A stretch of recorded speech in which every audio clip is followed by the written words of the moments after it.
Ya, oke guys. Assalamualaikum. Balik lagi dengan Jaki ya guys. Hari ini tanggal 18 Mei pukul 18 lewat 16 menit. Gua mau bahas Ultra Jaya. Kita lihat chartnya dulu guys ya. Jadi dari tahun 2026 kalau kita lihat 2026 lagi tuh. 2006 maksud gua. Dia chartnya begini nih, dia udah naik, kemudian turun, naik, turun lagi. Ya, sekarang lagi di fase turun. Apakah bisa turun atau naik? Ya nggak ada yang tahu dalam jangka pendek. Tapi kalau dalam jangka panjang, gue mau bahas begini. Khusus Ultra Jaya saat ini lagi buyback, periode buyback. Buybacknya cukup gede guys. Itu di angka 1,67 triliun. Jadi nanti ini akan menjadi saham treasury-nya Ultra Jaya. IPS-nya juga kemungkinan akan meningkat dan dia periodenya sampai di tanggal 23 Juni 2025. Nggak lama. Jadi dalam periode ini mungkin sampai bulan Juni ya, lu jangan heran apabila melihat saham Ultra Jaya kemungkinan akan di sini-sini aja di harga 1.300 atau bahkan mungkin lebih rendah daripada ini. Yang namanya perusahaan mau buyback biasanya sahamnya itu nggak akan naik, turun atau sideways aja di harga yang rendah. Itu.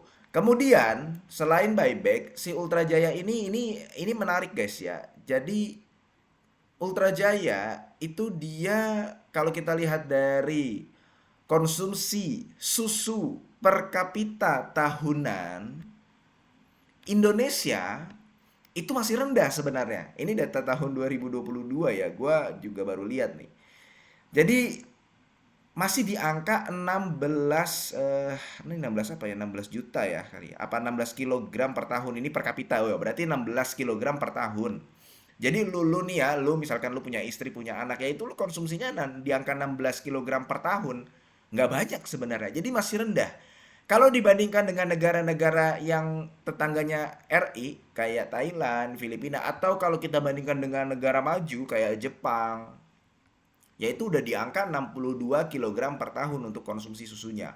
Apalagi Denmark, Irlandia, Swiss, Belanda ini udah negara-negara maju ya, lah yang kualitas pendidikannya dan sumber daya manusianya itu tinggi.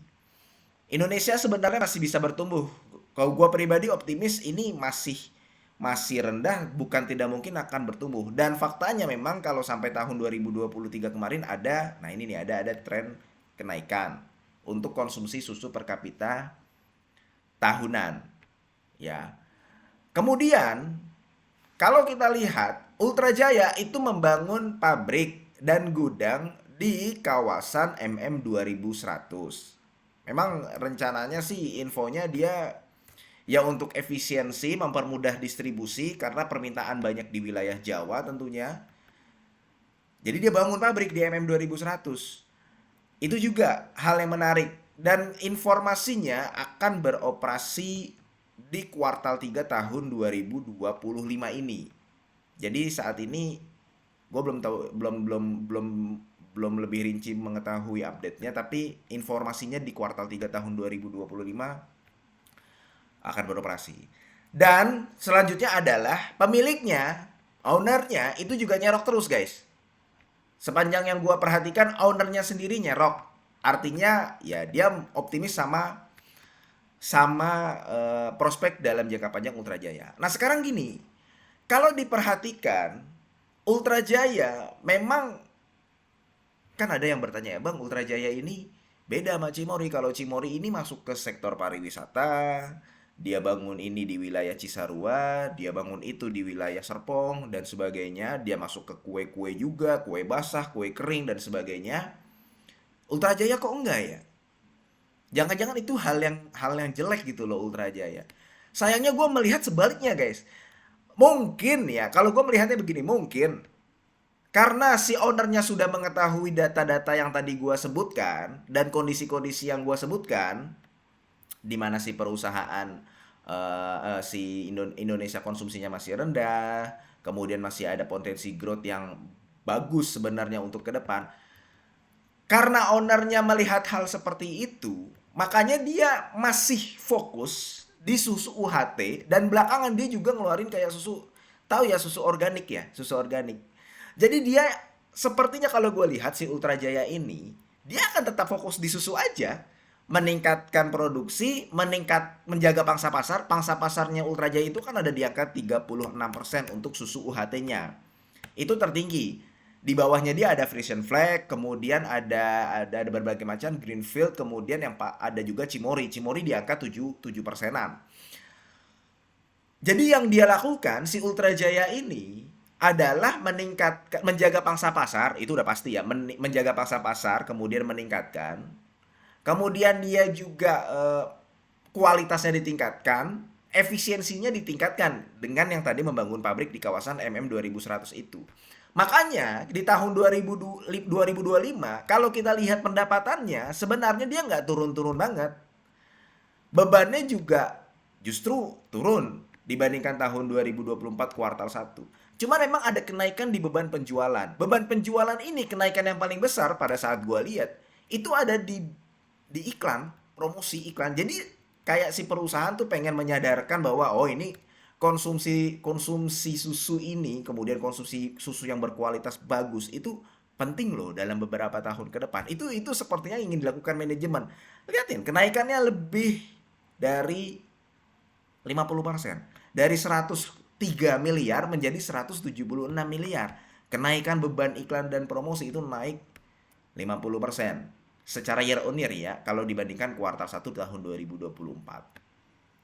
Didukung dengan, kalau kita lihat dari si perusahaan jeroannya, baik ekuitasnya maupun asetnya maupun pendapatannya serta book value-nya itu terus meningkat.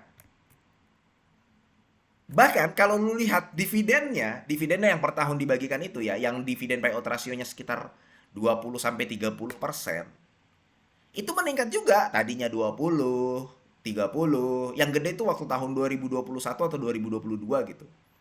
Kemudian jadi 40, kemudian jadi 50, 45 lah. Bukan tidak mungkin dalam beberapa waktu ke depan ya 50, 60. Jadi dari berbagai lini perlahan naik, datanya menunjukkan ada kenaikan. Makanya gue tidak heran ya, di samping adanya kenaikan, karena kan datanya naik, dari penjualannya naik, asetnya naik, ekuitasnya naik, book value-nya naik, tapi harga sahamnya turun sekarang.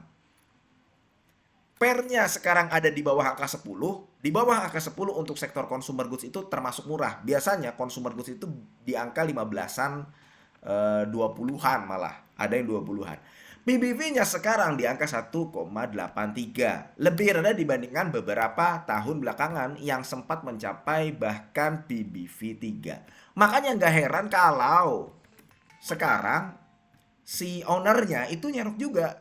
Selain itu melakukan buyback juga, mungkin karena memang si ownernya udah tahu prospeknya, oh kita fokus aja di susu, oh kemudian sekarang harga sahamnya lagi roboh, ya udah kita beli aja. Baik ownernya maupun si perusahaannya melakukan buyback. Jadi kesimpulannya kalau gue pribadi melihat bahwa Ultra Jaya sahamnya dalam jangka panjang, ingat, dalam jangka panjang dia bisa akan kembali lagi ke harga 1.500, 1.700, bahkan mungkin ke angka 2.000. Tapi itu nanti dalam beberapa tahun mendatang. Artinya ada kesempatan untuk mendapatkan capital gain yang cukup besar di saham Ultra Jaya ini. Oke, mudah-mudahan video ini bermanfaat dan semoga lo sehat selalu sehingga kita bisa bertemu kembali di video-video selanjutnya. Ini bukan ajakan jual beli. Gua akhiri, wassalamualaikum warahmatullahi wabarakatuh.